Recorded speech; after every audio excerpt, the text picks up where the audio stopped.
Assalamualaikum warahmatullahi wabarakatuh. Selamat berjumpa kembali, saudara mahasiswa sekalian. Terakhir kita sudah membahas tentang medan listrik, ya, medan listrik oleh muatan titik, yang mana pada pembahasan tersebut kita dapat menentukan medan listrik itu dengan cara menjumlahkan keseluruhan medan yang dihasilkan oleh muatan-muatan sumber, gitu ya. Nah, topik kita pada hari ini adalah berkaitan dengan jika sumber itu merupakan muatan kontinu, ya. Yang sebagaimana kita ketahui bahwa listrik itu mengalir mengikuti penghantarnya, ya. Penghantarnya seperti kabel, begitu ya. Maka muatan-muatan itu akan mengalir mengikuti bentuk kabelnya, ya. Nah, untuk muatan kontinu itu ada 3, ya. Yang pertama, kalau dia berbentuk garis, ya, maka ada istilahnya rapat muatan garis, ya.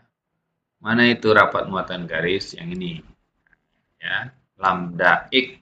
Nah, ini disebut dengan rapat muatan garis. Apa itu rapat muatan garis? Adalah ini, ya, jumlah muatan per satuan panjang. Nah, itu disebut dengan rapat muatan garis.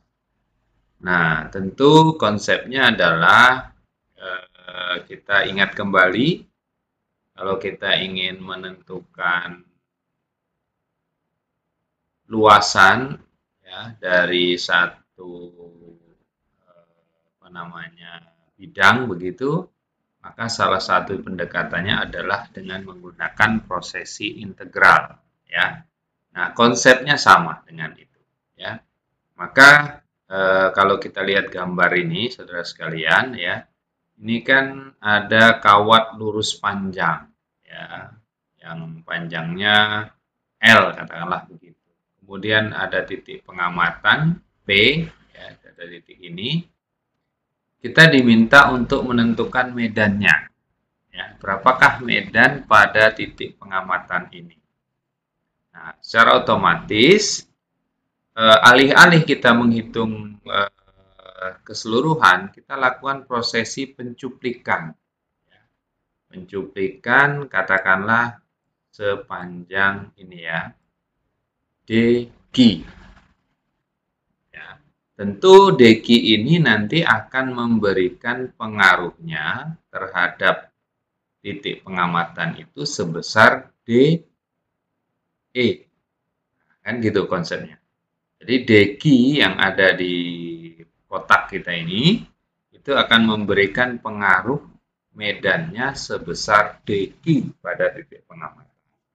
Nah, kalau saudara ingin mendapatkan pengaruh totalnya, tentu tinggal melakukan proses integrasi. Makanya persamaannya akan menjadi seperti ini, saudara sekalian, ya. E itu sama dengan 1/4 pi epsilon 0 integral lambda X per R kuadrat ER topi dx. Ini untuk bentuknya garis. Nah, yang kedua, jika muatan kontinu itu berbentuk permukaan. Nah, ini, ya. Maka kalau permukaan, visualisasinya seperti gambar di samping ini, ya. Misalnya saya punya satu permukaan yang luas, begitu ya, seluas A, begitu. Nah, kemudian di dalam permukaan itu memiliki muatan, ya, muatan-muatan titik sebesar Q, begitu, ya. Nah, untuk menghitung berapa besarnya pengaruh medan listrik yang dihasilkan oleh total muatan yang ada di permukaan ini, maka saya ambil sedikit saja, ya, seluas DA, sen misalnya. Maka dA aksen ini akan memberikan pengaruh medannya pada titik pengamatan tentu sebesar dq kan gitu ya. Nah, sebesar dq. Nah, sama konsepnya dengan muatan garis ya, saudara sekalian. Kalau Anda ingin menentukan berapa besarnya total medan pada titik pengamatan, otomatis kita melakukan prosesi integrasi. Ya, integrasi. Nah, ada di sini rapat muatannya ya, rapat muatan permukaan. Ini ya, ini rapat muatan permukaan. Ya tentu adalah Q per A itu rapat muatannya. Sehingga E-nya ya tinggal mengganti saja, integrasinya integrasi luasan. Kan, gitu ya. Itu yang kedua, saudara sekalian. Ya. Kemudian ada rapat muatan volume. Ya, sama konsepnya kalau saya punya benda begitu berbentuk volume ya, untuk menghitung benda sumber yang memiliki key sumber gitu ya, yang berbentuk volume, maka saya bisa mengambil cuplikannya ya, sebesar d tau aksen ya, volume kecil ini yang akan memberikan pengaruh pada titik pengamatan ini ya, sebesar DE. Nah, sama, berarti kan di sini ada nanti rapat muatannya ya. Rapat muatan volume dalam hal ini disebut dengan rho. Ini ya, yang tentunya rho itu sama dengan Q per V. Q per V. Maka tinggal menggantikan batas integrasinya dengan integral volume ya, memasukkan persamaan tersebut ya, maka kita akan peroleh besarnya medan yang dihasilkan oleh volume tersebut ya, gitu ya.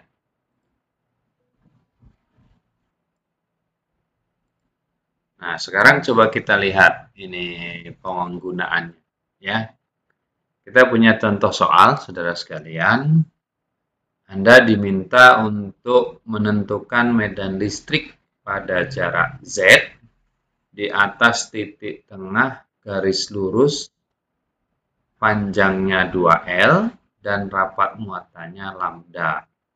Periksa jika Z besar sama lebih besar daripada L dan L besar dari Z. Nah, ini. Maka visualisasinya seperti ini, saudara sekalian. Ya. Kita gambarkan ada titik pengamatannya di sini ya, titik pengamatannya. Ada titik B, kemudian berada di tengah-tengah dari kawat lurus panjang gitu ya, yang panjangnya 2L, berarti kita bagi aja ke sisi sebelah kiri menjadi negatif L, ya, menggunakan apa namanya, kesepakatan sumbu gitu ya. Ini, sini Z, ya, ini X-nya misalnya positif, sini negatif, gitu ya. Maka kita akan menghitung satu persatu. Ya.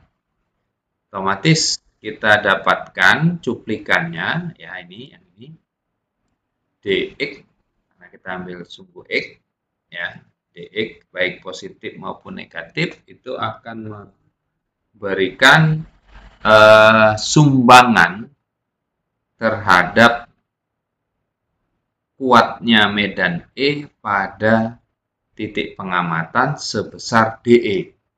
Nah, perlu diingat saudara sekalian, tentu Anda masih ingat kalau kita mau mengintegrasikan bangun segitiga ini dengan batasan negatif L sampai dengan positif L, ini nanti kalau diintegrasikan batas bawahnya negatif L, batas atasnya positif L, apa yang terjadi adalah nilainya sama dengan 0. Nah, karena ini sebangun kanan dan kiri, ya saudara sekalian, maka lebih mudahnya kalau kita mengerjakan salah satu sisi dulu.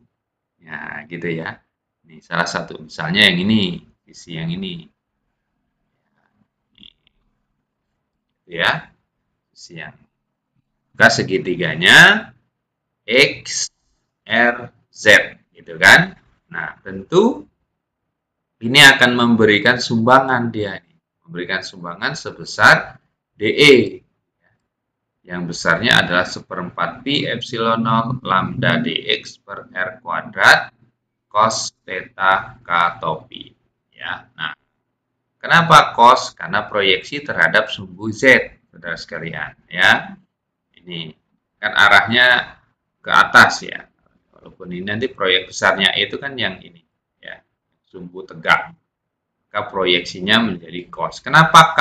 Ya karena koordinatnya Z, saudara sekalian. Maka unitnya K atau pi. Begitu ya. Nah, sekarang kita harus menentukan berapa sih besarnya cos. Ya. Ingat bahwa cos itu sudut di sampingnya dibagi dengan sisi miring. Ya. Sampingnya itu adalah Z, ya, sisi miringnya adalah R. Nah, karena ini adalah segitiga Pythagoras, R itu sendiri adalah akar Z kuadrat plus X kuadrat, kan gitu ya. Maka kita masukkan Y sama dengan 1/4 pi epsilon 0 integral, ingat batasnya 0 sampai dengan L, ya, bukan dari negatif L. 0 sampai dengan L dari 2 lambda Z per Z kuadrat plus X kuadrat pangkat 3/2 dx. Nah, ini ya. Yang akan menghasilkan, ini konstanta 2 lambda. Kenapa angka 2 tadi ya? Sebangun tadi. 2 lambda Z per 4 pi epsilon 0. Nah, yang diintegralkan tinggal yang bawah ini. Ya, yang sisi ini. Ya. Maka akan diperoleh X per Z kuadrat akar Z kuadrat plus X kuadrat dengan batas 0 sampai dengan L. Gitu ya. Nah, tinggal kita masukkan. Ya, tinggal masukkan. Ya. X-nya kita ganti dengan L, maka 2 lambda L kan gitu ya. Ini 2 lambda L per Z, ya, Z kuadrat per L kuadrat. Kenapa Z yang di bawah tinggal 1? Karena dihilangkan dengan Z yang di atasnya ini. Ya, maka kita peroleh medannya ini, persamaan medannya. Nah, tadi ada juga pertanyaannya, ya. Kalau Z-nya jauh lebih besar daripada L, apa yang terjadi? Kita masukkan aja. E sama dengan 1/4 pi epsilon 0, 2 lambda Z per Z kuadrat. Karena L-nya dianggap sama dengan 0. Ya.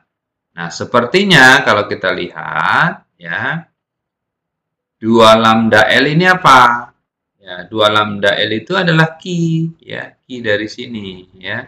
Maka akan sama dengan E sama dengan 1/4 pi epsilon 0 Q per Z kuadrat. Ya, gitu ya. Sama dengan persamaan awalnya tadi. Nah, kondisi yang kedua misalnya. Kondisi yang kedua adalah L-nya jauh lebih besar daripada Z. Ya, nih. L-nya jauh lebih besar daripada Z. Apa yang terjadi? Ya, nih, berarti Z ini 0 ya, saudara sekalian. Ini 0, maka diperolehlah 2 lambda L per Z akar L kuadrat atau ZL.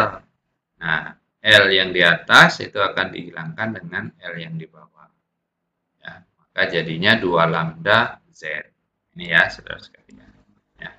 Nah, ini prinsip-prinsip penggunaan penentuan medan listrik jika muatannya itu berbentuk kontinu, ya.